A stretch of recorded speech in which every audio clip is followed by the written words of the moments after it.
Right, thank you for that. We are now coming to Prime Minister's questions, where I am going to be calling... Prime Minister, come on, let's be having you. Gurry Sambrook's waiting. Gurry Sambrook. For one, sir. Mr. Speaker, this morning I had meetings with ministerial colleagues and others. In addition to my duties in this House, I shall have further such meetings later today. Gurry Sambrook. Thank you, Mr. Speaker. Over the last week, thousands of people across Franklin Great Park and South Northfield have done what's been asked of them to go and get a test because of a small number of South African variant cases in the constituency. Would the Prime Minister join me in thanking Dr Justin Varney and Councillor Simon Morrell and Birmingham City Council for everything they've done to be able to scale up mass testing across Franklin Great Park and encourage anyone who hasn't had a test so far to get one at one of the designated sites? Yes, indeed, Mr. Speaker. I thank my honourable friend for raising it. I joined him in thanking the NHS staff who are scaling up testings, the surge testing in the way that he describes, and I encourage everybody in the area and indeed throughout the country to get a vaccine when you're asked to do so. Let's come to the Leader of the Opposition, Keir Starmer. Mr. Speaker, can I begin by thanking everybody involved in the vaccine rollout? We've now vaccinated, I think, 12.6 million people. We're on course to vaccinate the first 4 priority groups by the end of this week. That's a truly amazing achievement. Can the Prime Minister confirm today that the Government will extend business rate relief beyond March 31st? I'm afraid, Mr. Speaker, I'm glad to hear him join in praise of the vaccine rollout, which is indeed, I think, a tribute to the NHS staff and the Army, the volunteers, and many, many others. On his point about the extension of business rate relief, he knows that this government is committed to supporting businesses and people, livelihoods throughout the pandemic. That is what we will continue to do, but he should wait until the budget for the Chancellor to explain exactly what we're going to do. Mr. Speaker, I think that answer was that the Prime Minister can't give an answer yet. But hundreds of thousands of businesses are affected by this. And the trouble is, Mr. Speaker, that businesses don't work as slowly as the Prime Minister. They need an answer now. As the British Chamber of Commerce says, businesses simply can't wait until the March budget.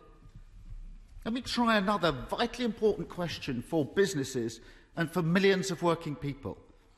Can the Prime Minister confirm today that the furlough scheme will be extended beyond April? Mr. Speaker, I think most people in this country are aware that we're going through a very serious pandemic in which rates of infection have been steadily brought down thanks to the efforts of the British people. I think also members of this House are familiar with the notion that in just a few days we will be setting out a roadmap for the way out of this pandemic, a roadmap that I hope the Right Honourable Gentleman and his colleagues will support. Though the support, as we know, tends to be a transitory thing, Mr. Speaker. One week we have it, the next week we don't. But he won't have to contain himself for very long. Keir Starmer. Mr. Speaker, let me let the Prime Minister into a secret. He can take decisions for himself, and he doesn't need to leave everything to the 11th minute. If I were Prime Minister, I'd say to businesses, we'll support you now, we'll protect jobs now. Because the CBI, the Federation of Small Businesses, the Institute of Directors and the British Chamber of Commerce have all said the same thing. They all say, Prime Minister, they can't wait until the budget. The Prime Minister may disagree with me, but he's actually disagreeing with businesses. Why does the Prime Minister think he knows better than British business? Mr. Speaker, I think that most business people that I've talked to a great many in the last 12 months, would agree that there is no government around the world that has done more to support business, wrapping our arms around business. And actually, I'm delighted to hear this enthusiasm for business from the Labour Party when they stood on a manifesto to destroy capitalism at the last election, and indeed to dismantle the very pharmaceutical industry, Mr. Speaker, that has provided the vaccines on which we now rely. Will he now repudiate that policy, Mr. Speaker? Mr. Speaker, we all know what the Prime Minister once said he wanted to do to business. We on these benches would rather listen to businesses. So we've no decision on business rates, no decision on furlough. Let's try another crucial issue.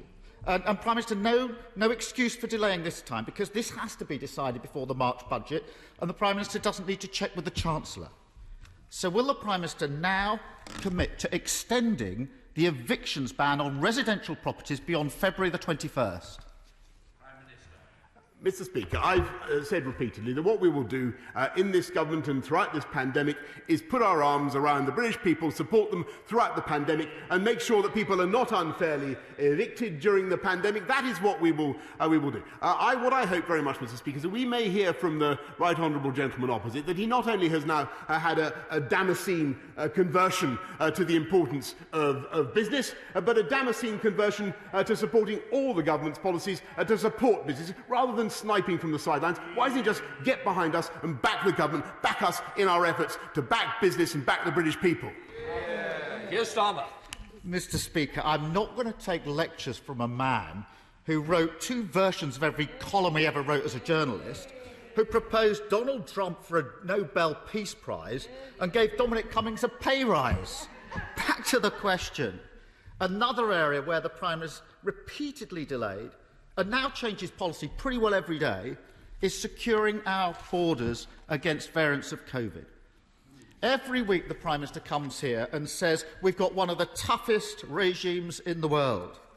We know his Home Secretary disagrees with him. We know the Health Secretary disagrees with him. Luckily, Mr. Speaker, Oxford University keep track of how tough border restrictions are in every country. They say that there are at least 33 countries around the world which currently have tougher restrictions for the United Kingdom. 33, Prime Minister, including Canada, Denmark, Japan, Israel. There are many others. In fact, they say we're not even in the top bracket of countries for border restrictions. 50 days after we first discovered the South African variant, 50 days. How does the Prime Minister explain that? Mr. Speaker, there are some countries in Europe that do not even have a hotel quarantine scheme such as the one we're putting in on Monday. We have amongst the toughest border regimes anywhere in the world. And people should understand that on a normal day, Mr. Speaker, at this time of year, you could expect about 250,000 people to be arriving in this country. We've got it down to about 20,000, 5,000 of them whom are involved in bringing vital things into this country, such as medicines and food, as we discussed last week, and he agreed that was a good idea, Mr. Speaker. Unless he actually wants to cut this country off from the rest of the world, which I think last week he said he didn't want to do, unless, of course, he's changed his mind again, Mr. Speaker. I think that this policy is measured, it is proportionate, it is getting tougher from Monday. I hope that he supports it. Keir Starmer. Mr. Speaker, the truth is this. The Prime Minister is failing to give security to British businesses and he's failing to secure our borders. The Prime Minister often complains that we never put forward constructive proposals, so here's 2 for him. Support businesses and protect jobs now by extending furlough, business rate relief and VAT cuts for hospitality. And second, secure our borders with a comprehensive hotel quarantine on arrival. No more delays. Will he do it? Mr. Speaker, we've just announced the quarantine policy, which, as I've said to the House, is amongst the toughest in the world and tougher than most other European countries, certainly. I'm delighted that he's now supporting business in his latest stunt of bandwagoneering, not a policy for which he was famous before, Mr. Speaker. But he moves from one side of the other in the debate throughout this crisis. And some people, Mr. Speaker, some people have said that this is a good crisis, Mr. Speaker. Some people have said this is a good crisis. Some people have said that this crisis is a gift that keeps on giving, Mr. Crisis. Mr. Speaker, those people sit on the Labour front bench. I think it is disgraceful that they should say those things. I believe this is one of the biggest challenges this country has faced since the Second World War. And thanks to one of the fastest vaccine rollouts anywhere in the world, I believe it is a challenge this country can meet and is meeting. And I believe that of that vaccine rollout programme, this House and this country should be very proud. Speaker, can I thank the Prime Minister for the decisions he took last year that have meant that the vaccine programme is in such a good position this week. Despite that success, it is vital that that programme keeps pace with the changing variants. Can he update the House on where the UK stands on ensuring that the UK supply chain is in place and that we don't get behind as the virus mutates? Prime Minister. My right honourable friend asks an extremely important question, and that's why we recently announced an agreement for 50 million doses with the manufacturer CureVac, because we believe that that may help us to develop vaccines that can respond at scale to new variants of the virus. And as the House will have heard from the Chief Medical Officer and the Deputy Chief Medical Officer and others, I think we're going to have to get used to the idea of vaccinating and then revaccinating in the autumn as we come to face these new variants. Let's head up to Skye and Lochaber with SNP leader Ian Blackford. Ian Blackford. Thank you, Mr. Speaker.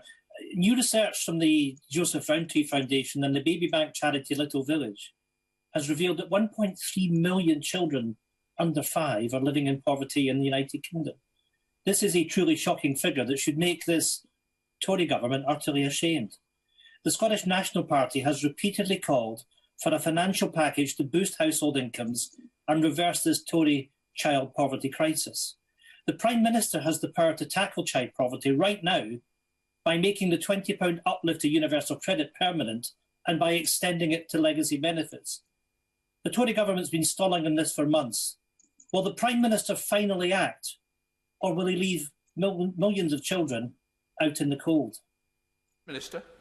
Mr. Speaker, I think that the whole House in this country should be proud of the way we've tried to look after people, the poorest and neediest families throughout the country, not just with universal credit, which the party opposite would actually abolish, Mr. Speaker, but by helping vulnerable people with their food and their heating bills, the £170 million winter grant scheme, looking after people with the free school meal vouchers. And as I've said before, Mr. Speaker, we will put our arms around the people of this entire country throughout the pandemic.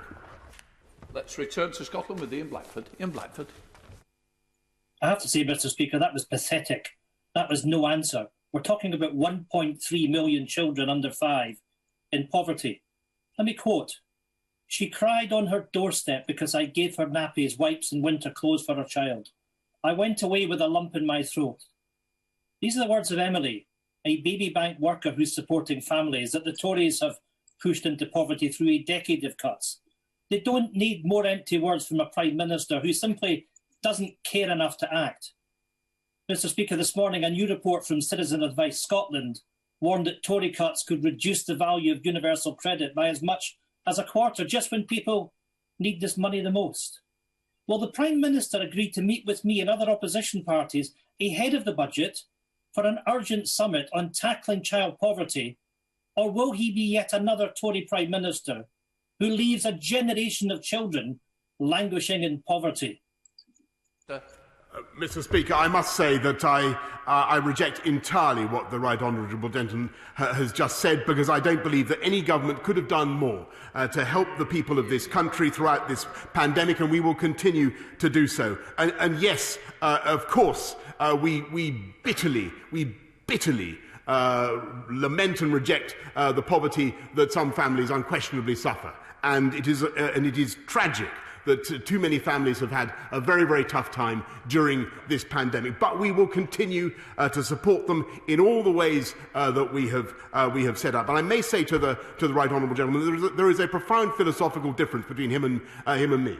Because the Scottish Nationalist Party is morphing into ever more a left-wing party that believes fundamentally. There you go, Mr. Speaker. That believes fundamentally that it is the duty of the taxpayer to pay for more and more and more. We want to get people into jobs, Mr. Speaker, and it is in that respect that the Scottish Nationalist Party is, I'm afraid, failing their... Well, Prime Minister, we both know that you're only teasing him and we're trying to wind up the leader of the SNP. Please, let's drop it. Let's move on, because Lee Anderson is waiting for you. Lee Anderson.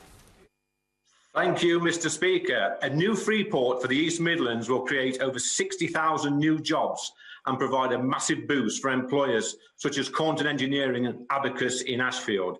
After decades of neglect from Labour MPs, we now feel a sense of hope in the red wall seats. My mum and dad voted Conservative for the first time at the last general election and were touched when the Prime Minister acknowledged their votes were lent. Could my right honourable friend, the Prime Minister, please reassure my mum and dad, my friend, my family and all my constituents that our area will never be let down again? Prime Minister. Absolutely, Mr. Speaker, and I thank my honourable friend for everything he's doing for Ashfield, and he and I have had enjoyable times campaigning for the people of Ashfield, and we'll continue to do so. And I can tell Paul and Jenny that our commitment to levelling up is absolutely rock solid throughout this country. I said to marry on it with Liz Saville-Roberts. Liz Saville-Roberts. Diolch yn fawr iawn, Lefarydd. We've just heard the government claims to have a levelling up agenda, underpinned by a research and development roadmap. The trouble is, the Tories' track record on this isn't good. In fact, it's abysmal. Wales receives the lowest R&D spend per person of the four nations, at around 40% of spend per head in England. And Westminster's obsession with the golden triangle of Oxford, Cambridge and London shows no sign of abating. Will he now commit to a fairer, devolved R&D funding settlement to the Senedd? Or is he content for Westminster's roadmap to be Wales's road to nowhere? Prime Minister. Mr. Speaker, I'm afraid I think she's doing Wales down, and the people of Wales down, and the ingenuity of Wales down, because I think about a quarter of the airline passengers in the world are borne aloft on wings made by the Welsh aerospace sector, Mr. Speaker. Bridgend is going to be one of the great centres of battery manufacturing in this country, if not the world. Wales is at the cutting edge of technology under this government's plans for a record spending on R&D, £22 billion by the end of this Parliament. Wales, along with the whole of the rest of the UK, will benefit massively. I said to Cheshire with Dr. Keir Mullen. Dr. Keir Mullen. Thank you, Mr. Speaker. The UK has fallen behind Europe in untapping the potential of geothermal heat and energy in places like Crewe. Will the Prime Minister meet with me to discuss how we can ensure geothermal helps us build back better with a revitalised package of incentives for industry? I thank my honourable friend for the excellent point he makes about Crewe and the way it's now in the forefront of deep geothermal energy exploration, and very happy to meet with him to discuss what we can do to further geothermal energy in Crewe, diary permitting, Mr. Speaker. Let's wander up to Bolton with Yasmin Qureshi. Yasmin. Mr. Speaker, this government said that no council would be suffering as a result of the pandemic. And the Chancellor said that he would do everything, whatever it takes, to help them. Yet the Tory-controlled Bolton Council has just announced 35 million cuts in pounds and an increase in the council tax budget for 3.8%. Can the Prime Minister assure my constituents and my town that that money will be given to them, or will this join a long list of Tory failed promises?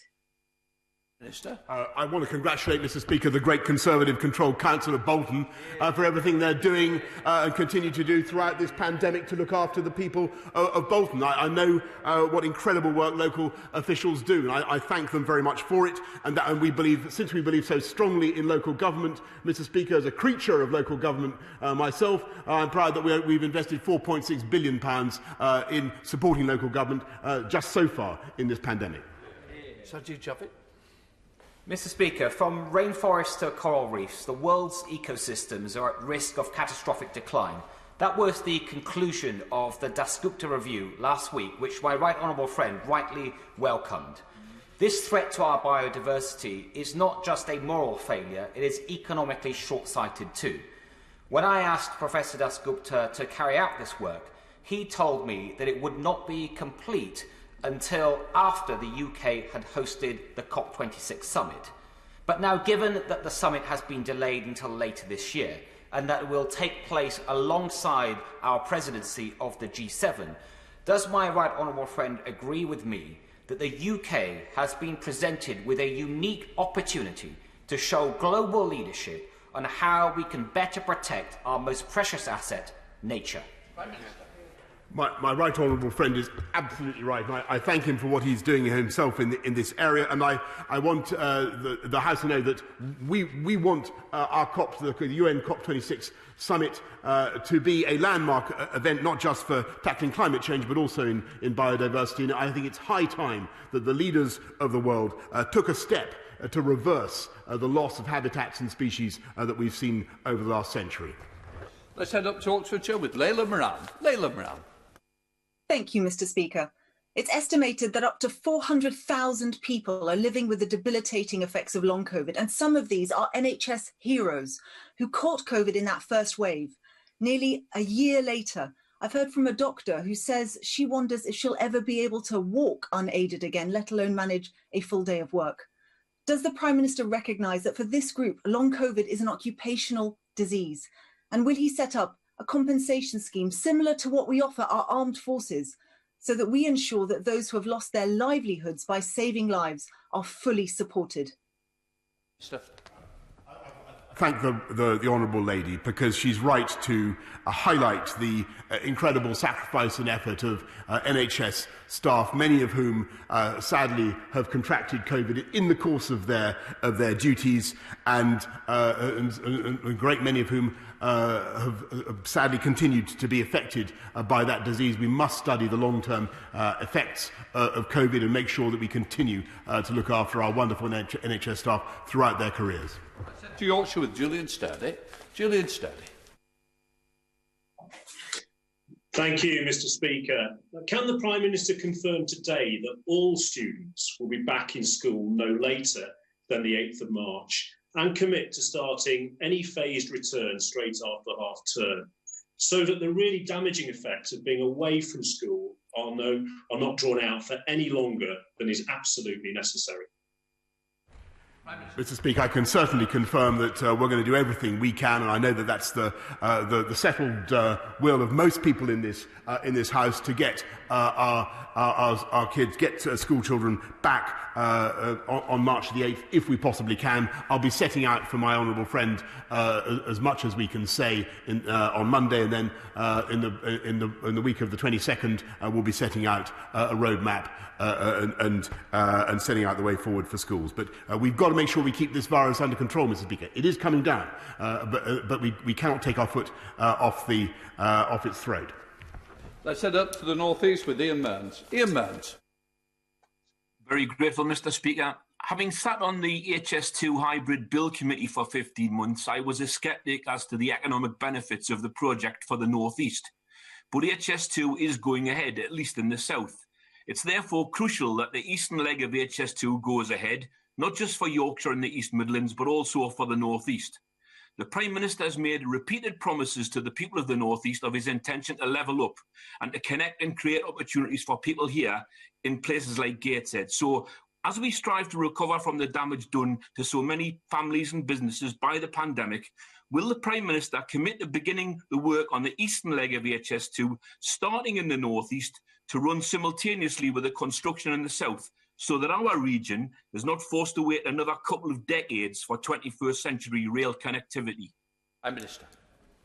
Mr. Speaker, I can certainly confirm that we are going to develop the eastern leg as well as the whole of HS2, and he'll be hearing a lot more about what we're going to do with our national infrastructure revolution, Mr. Speaker, and about what we're going to do to improve not just rail transport, but road transport as well in the North East. Let's head south to Caroline Nance, lose audio only. Caroline Nance. Thank you, Mr. Speaker.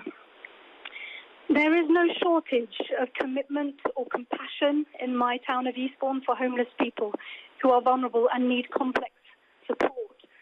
However, neighbouring Brighton continues to send its homeless to our town, and we do not have the resources to meet this need. 3 homeless people have died, and I believe there will be inquests. Brighton is not engaging with Eastbourne's council in any meaningful way, and a further 51 placements have been made in recent weeks. Will my right honourable friend join with me in urging immediate engagement from Brighton and Hove council leaders on this as a matter of urgency?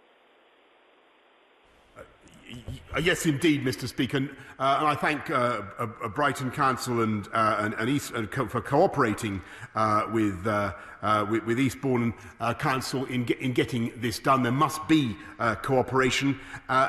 No one in this country should be living rough or sleeping or homeless, sleeping rough or being homeless as a result of this pandemic, or indeed through any other cause, Mr. Speaker. We've invested $700 million this year to help people off the streets. It continues to be a national priority, and I'm grateful to my right honourable friend, the Secretary of State for Communities and Local Government, for what he's doing and the various task forces that are currently at work to prevent people coming out on the streets again as we lift the restrictions. Let's head to South Wales with Geraint Davis. Geraint. Mr. Speaker, at DVLA in Swansea, there had been 526 cases of coronavirus since last September, when the Prime Minister told us, at Prime Minister's Question Time, all staff who can work from home are working from home.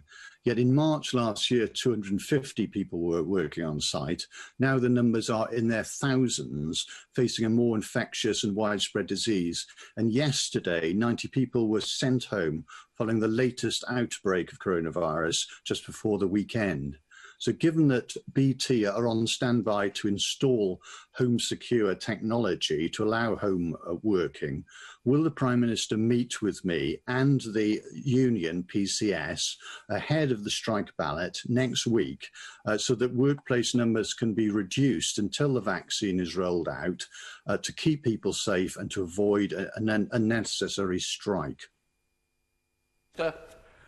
Mr. Speaker, I thank him for raising this again with me, and thanks to the working from home strategy that DVLA has been pursuing of a workforce of 6,000. There are currently thankfully, 9 cases, to the best of my knowledge, of COVID, and 3 of those individuals are currently working from home. We're rolling out lateral flow tests. A huge number of lateral flow tests are being distributed to the DVLA. But the long-term solution, Mr. Speaker, or the medium-term solution, I should say, is to vaccinate and to roll out the vaccination programme. And that is what this government is doing in Wales and across the country. Let's head to the West Midlands with Nicola Richards. Nicola. Thank you, Mr. Speaker. Families across West Bromwich East have been affected by cancer, just like my own, and know all too well that early diagnosis and treatment can save a life. According to research by Macmillan Cancer Support, there were over 70 people in my constituency and 50,000 across the UK with a missing cancer diagnosis. Cancer hasn't stopped during the pandemic, so with this in mind, will the Prime Minister commit to making the resurgence of cancer diagnosis services a top priority as restrictions begin to ease? Minister. I thank my honourable friend, and I know this is an issue that is very close to her heart, and she's right to raise it, because we, of course, there are the pressures from COVID, but we're also worried, Mr. Speaker, that some people may not be coming forward for the cancer treatments that they need. So I urge everybody who needs to get their treatment to help the NHS to help you come forward and get your treatment as you normally would. To the North West with Lucy Powell. Lucy. Thank you, Mr. Speaker. The Prime Minister said in November that the £1.5 billion Green Homes grant would be extended to March 2022. Yet in a written answer last week, his minister said that the money would not be carried over from this financial year to next. With just 7 weeks to go, a paltry £71 million has been spent so far. So why is he cutting £1 billion from the Green Homes grant that he promised for businesses, homeowners and the environment? She's on to something, but she's barking up the wrong tree, Mr. Speaker. The problem with the Green Homes grant is not that we're not cutting it. The problem is there hasn't been enough take-up, and we want to encourage people to take it up and make use of the opportunity to reduce the carbon emission of your homes. Let's head south to Sir Roger Gale. Sir Roger. The Prime Minister has said, and he's written in his foreword to the Environment White Paper, that he's pledged to protect the countryside. Mr. Speaker, the countryside is more than just a bit of greenbelt around the home counties. In Westgate and Birchington and Herne Bay, in my own constituency, and indeed across much of the Garden of England, there are plans to smother acres of prime agricultural land in housing that is not needed for local people, but that is needed and required to grow the crops to reduce the amount of food that we import at a cost of carbon emissions. So if the Prime Minister is the friend of the countryside, will he announce an immediate moratorium on the use of all farmland for housing while the whole policy is reviewed?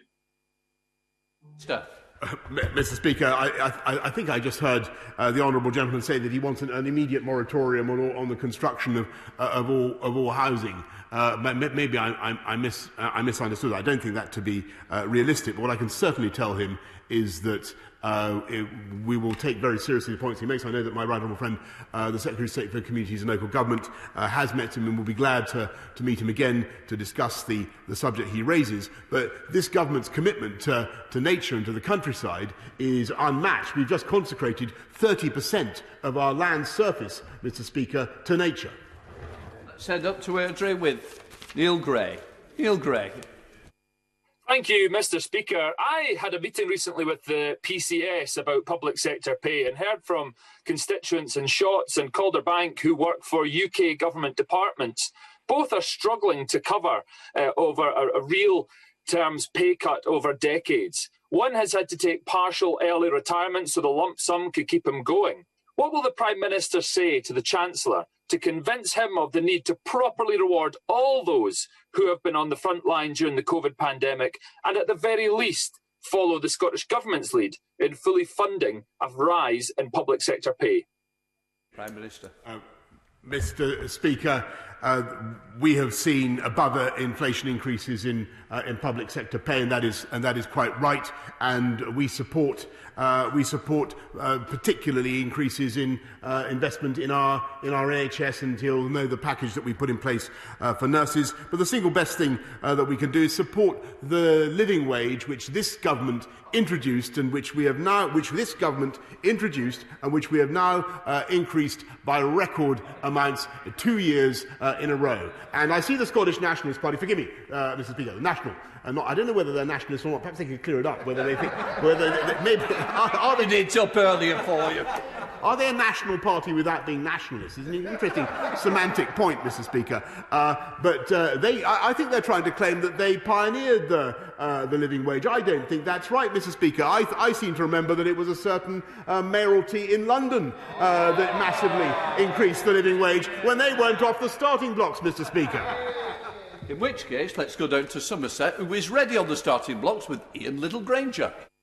Mr. Speaker, thank you as always.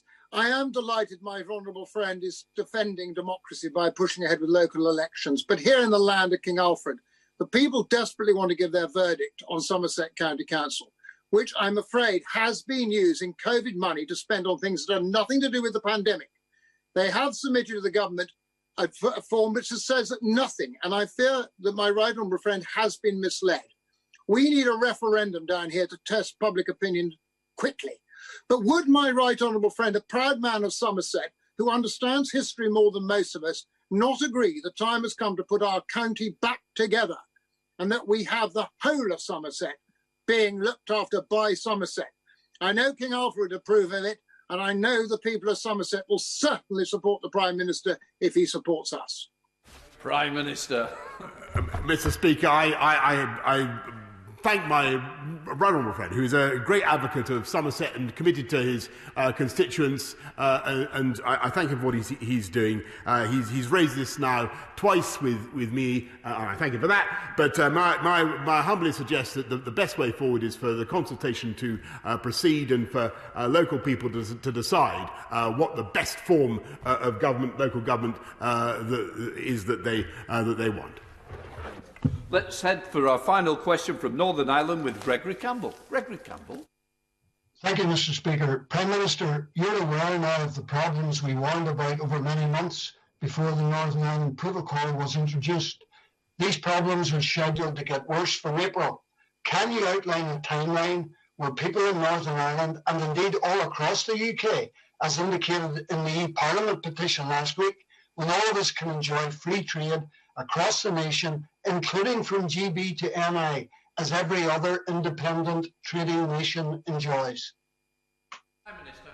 Yes, indeed, Mr. Speaker, and I've made it absolutely clear to our EU friends and partners that we want to make our relationship work, but it is also absolutely essential that there should be untrammelled free trade exchange of goods, people, services and capital through all parts of the UK, and we will do everything we can to ensure that that is the case, including, as I've said in the Chamber before, and to his honourable colleagues, including invoking Article 16 of the Protocol if that is necessary.